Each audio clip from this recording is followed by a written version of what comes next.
নিজের আঙ্গুল মুবারক দিয়ে এইভাবে নবী বললেন, আব্দুল্লাহ আমার দিকে তাকাও। নিজের মুখের দিকে ইঙ্গিত করে বললেন, আব্দুল্লাহ। নিজের মুখের দিকে রাসূল এইভাবে ইঙ্গিত করে বললেন, আব্দুল্লাহ উক্তুব, তুমি সব লেখো। মা ইয়াখরুজু মিনহু ইল্লা হাক্কুন, এই মুখ থেকে যা বের হয়, রাগের সময় বের হোক আর শান্ত অবস্থায় বের হোক, এই মুখ থেকে কখনো মিথ্যা বের হবে না, সব সত্য বের হয়।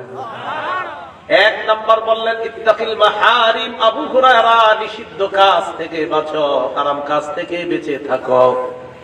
তাকুন আবাদান নাস, হারাম কাজ থেকে যদি বাঁচতে পারো, এই দুনিয়ার সবচেয়ে শ্রেষ্ঠ ইবাদত গুজার হয়ে যাইবা।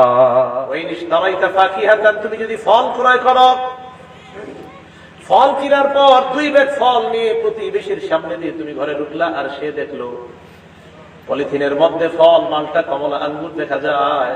নবীজি বলেন ফাআতিলা, প্রতিবেশীর জন্য হাদিয়া পাঠা দাও।